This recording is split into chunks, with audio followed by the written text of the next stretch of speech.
최저임금보다 높은 임금을 책정하는 충북형 생활임금 조례안이 도의회를 통과해 확정됐습니다. 진천 음성 광역 쓰레기 매립장 조기 포화 우려가 나왔습니다. 쓰레기 반입량을 줄이려는 대책이 추진됩니다. 체납자들의 아파트 분양권까지 찾아내 압류하자 주민세 10,000원도 못 내겠다던 체납자들이 줄줄이 밀린 세금을 내기 시작했습니다.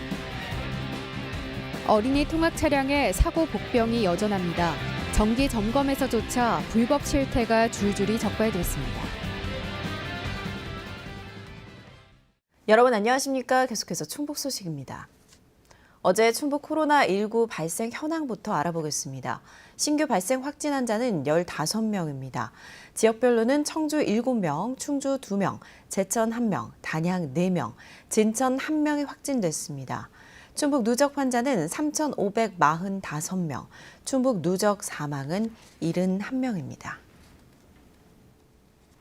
공공분야와 공공분야에 참여하는 민간 분야에 최저임금보다 높은 임금을 책정하는 생활임금 조례안이 충북도의회 본회의를 통과해 확정이 됐습니다. 조례 적용 범위 확대 반대해온 충청북도는 제2요구를 포함한 대응책 마련에 고심하고 있습니다. 신병관 기자의 보도입니다. 주민 청구로 발의된 뒤 상임위에서 일부 수정돼 본회의에 올라온 생활임금 조례안. 공공사업에 참여하는 민간 기업에도 적용하도록 해 충청북도가 반발했지만 이견 없이 통과됐습니다. 이의 없으십니까? 이의가 없으므로 가결되었음을 선포합니다. 노동단체는 노동의제로는 최초로 성사된 주민조례 청구가 조례 통과로 매듭 짓게 돼 기쁘다고 환영했습니다. 이제 산 하나를 넘었다며 시군에서도 동일하게 시행될 수 있도록 조례 제정 운동을 확산해 나가겠다고 밝혔습니다.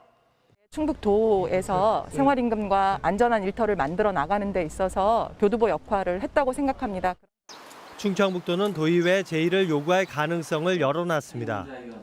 시행되더라도 생활임금위원회에서 적용 대상을 정할 때 걸러질 수밖에 없다며 실효성에 의문을 표시했습니다.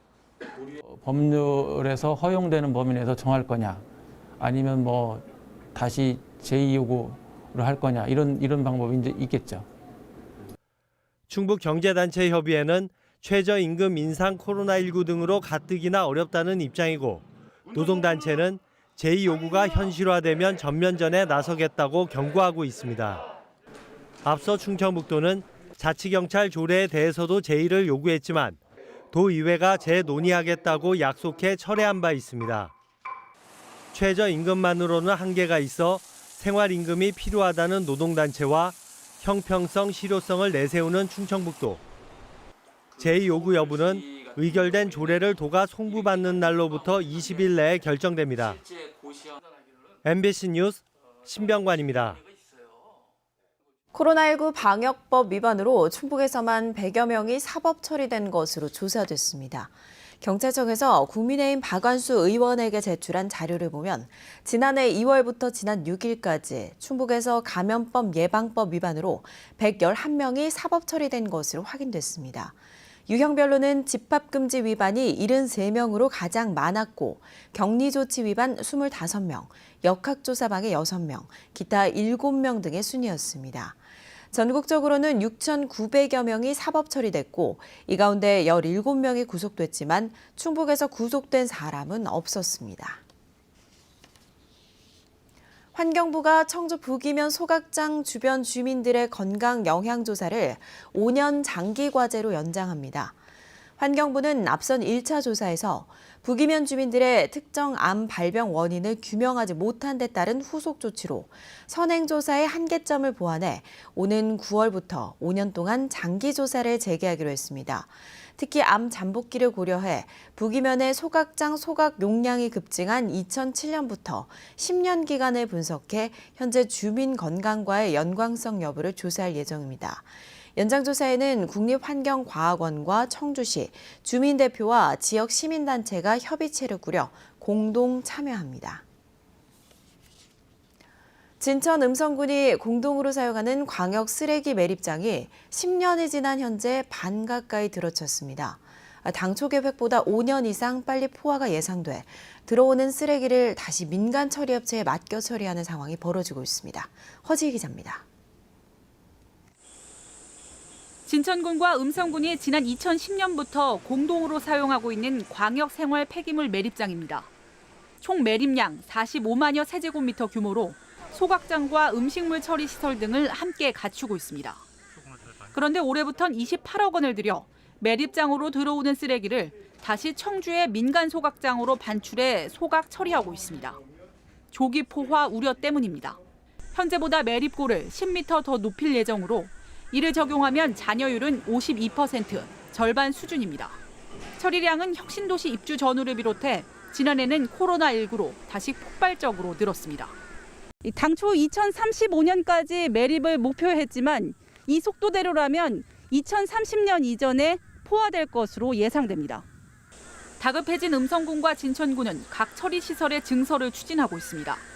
음식물과 재활용 처리시설을 각각 40톤까지 신증설하고 하루 50톤을 더 태울 수 있는 소각장 1기를 추가로 내년 후반 짓기로 했습니다. 내년 12월이면 설계가 완료될 것 같습니다. 그러면 후년 1월부터 2024년 12월까지는 추가 증설이 완료될 것으로 판단되고 있고요. 주민들과는 지속적으로 협의를 계속하고 있습니다. 조기 포화는 애초 혁신도시 수요를 예측하지 않은 데다 음식물 소각 잔재물까지 매립해 현장에선 오래전부터 예측됐습니다.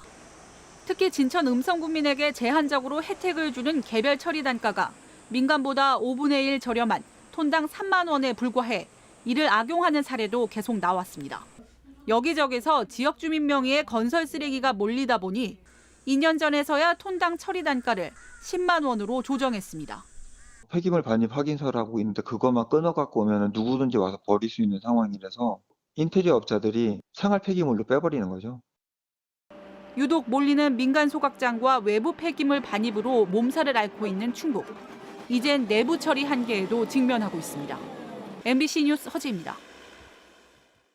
전국적인 부동산 열풍에 아파트 분양권도 수억짜리 복권처럼 몸값이 뛰었죠. 이 분양권 누가 가지고 있나 봤더니 주민세 10,000원도 못 낸다던 지방세 체납자들이 충북에만 300명 가까이 확인됐습니다. 분양권에 대한 첫 압류가 시작되자 체납자들의 항복이 이어졌습니다. 심춘만 기자입니다. 단돈 10,000원짜리 주민세를 포함해 거의 10건의 지방세를 체납한 청주의 한 60대. 압류할 재산도 없이 5년을 넘게 버티던 그가 최근 전화 한 통에 밀린 세금을 한 번에 냈습니다. 공부상 등록되지 않은 체납자 명의의 아파트 분양권이 있었는데 청주시가 이걸 찾아내 압류를 예고하자 서둘러 체납액 50만 원을 해결한 것입니다. 해당 아파트 매매가가 분양가의 2배니까 당시 분양권은 웃돈만 2, 3억 원이었습니다. 내야지. 이게 얼마나 가치가 있는데. 올 초에 그 분양권 하나가 가지고 있었던 가치는 얼마나 돼요? 한 3억 정도. 충북도 내 30만 원 이상 지방세 체납자 가운데 아파트 분양권을 가진 사람은 모두 282명. 압류 예고와 동시에 과반인 151명이 수년치 밀린 세금을 일시에 완납했고 나머지도 분양권 강제 처분을 피하기 위해 분납 등의 납부 일정을 협의 중입니다. 처음에는 이렇게 강하게 화를 내시면서도 그분들이 그 다음부터는 납부를 할 테니까 어떻게 납부할 수 있는 방법을 알려달라고. 충청북도가 밀린 세금을 받아내기 위해 공부상 등록된 부동산이나 금융 자산을 벗어나 분양권으로 눈을 돌린 건 이번이 처음입니다. 가상화폐와 부동산 시장이 뜨거워지자 재산 은닉 가능성도 함께 주목을 받았습니다. 새로운 채권 확보를 위해서 어떤 것이 있을까 고민하던 중에 이 체납자가 보유한 아파트 분양권도 하나의 새로운 채권으로서 확보할 가치가 있다라는 걸 인지하고 한편 충청북도는 올해 처음 체납자 223명의 가상화폐도 발견해 분양권과 함께 체납세 강제 징수 절차를 진행하고 있습니다. MBC 뉴스 심충만입니다.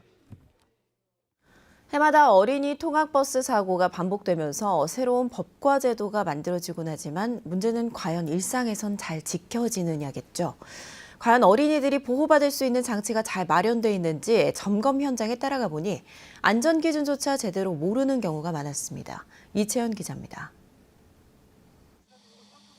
어린이 통학 차량들이 줄지어 늘어서 있습니다. 모두 안전 기준을 제대로 지키고 있는지 점검을 받기 위해 모였습니다. 한 유치원 통학 차량. 차량 중간에 구조 신호형 버튼이 달려 있어 맨 뒷좌석까지 가지 않고도 쉽게 경고음을 끌 수 있게 돼 있습니다. 내리지 않은 아이가 없는지 살피는 하차 확인 장치를 엉뚱한 곳에서 쉽게 조작할 수 있는 겁니다. 운전자가 이 층층마다 한 열마다 아이들이 있는지 확인하고 끄자는 그 의미거든요. 그렇죠. 이거만큼은 저희가 처벌을 해요. 아니 이게 우리 잘못도 아닌데 지금 가서는 업체한테 선을 보고 다시 오면 되잖아. 썬팅이 너무 짙어 차량 안이 안 보이는 차량도 적발됐습니다. 얼마나 짙은지 직접 측정해보니 기준치에 한참 못 미칩니다. 우선은 우리 썬팅지 이제 가시광선 투과율이 지금 70% 이상이어야 되는 4.1이 나와요. 그냥 이거 뛰고 다니면 애들 뛰고서 못하는 거네요. 불법 썬팅 차량은 한두 대가 아닙니다.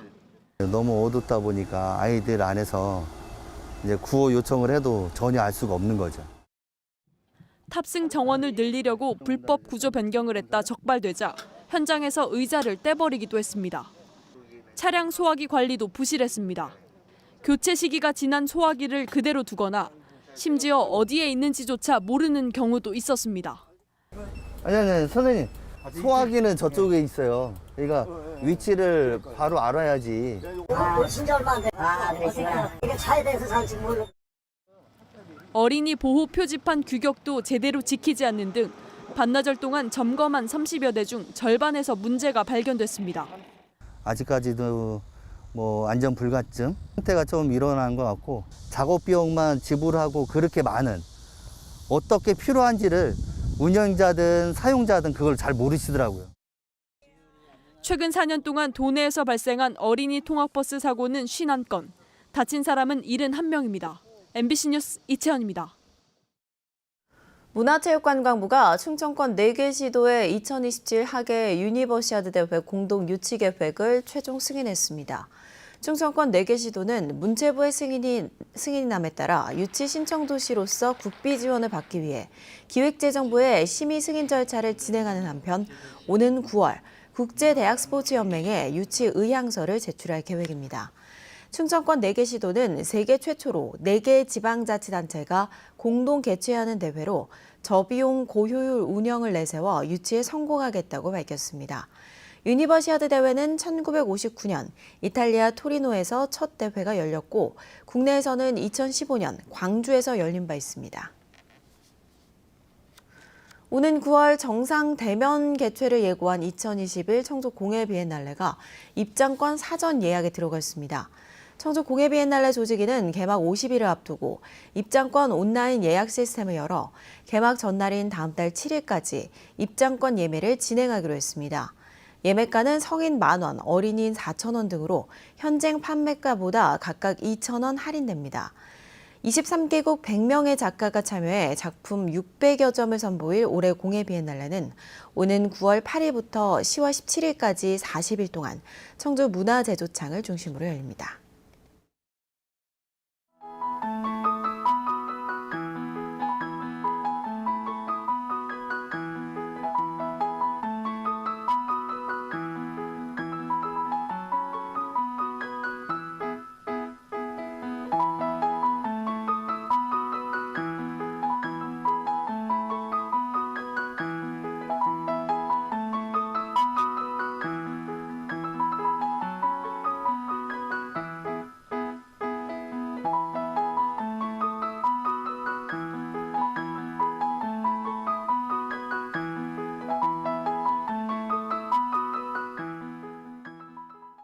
더불어민주당 대권주자인 이낙연 전 대표가 어제 청주를 방문해 현 정부의 국가 균형 발전 정책에 아쉬움이 있다고 밝혔습니다. 이 전 대표는 기자들과 만난 자리에서 청주 도심 경유 광역철도의 국가계획 반영을 정부가 균형 발전을 좀 더 비중 있게 보고 결정했어야 했다며 수도권과 비수도권 불균형이 심화할 수 있다고 지적했습니다. 이 전 대표는 줄곧 청주 도심 경유가 맞는다고 얘기해왔다며 정부가 복수안을 가지고 추진 방향을 정한다고 여지를 남긴 만큼 충북도와 힘을 합쳐 반영되도록 노력하겠다고 덧붙였습니다. 국민의힘 충북도당 위원장에 출사표를 던진 정우택 전 의원이 내년 대선과 지방선거 승리를 위해 청주에서의 조직 강화가 필요하다고 밝혔습니다. 정우택 전 의원은 어제 충북도청에서 기자들과 만나 충북 인구 절반 이상을 차지하는 청주가 현역 국회의원 부재 등으로 조직이 미비한 상태라며 도당 위원장에 당선되면 조직을 정비해 대선과 지방선거를 승리로 이끌겠다고 밝혔습니다. 국민의힘 충북도당 위원장은 정우택 전 의원, 이종배 의원, 박한석 도당 대변인 3명이 출마해 오는 23일 도당 대회에서 대의원 600명이 온라인 투표로 선출하게 됩니다.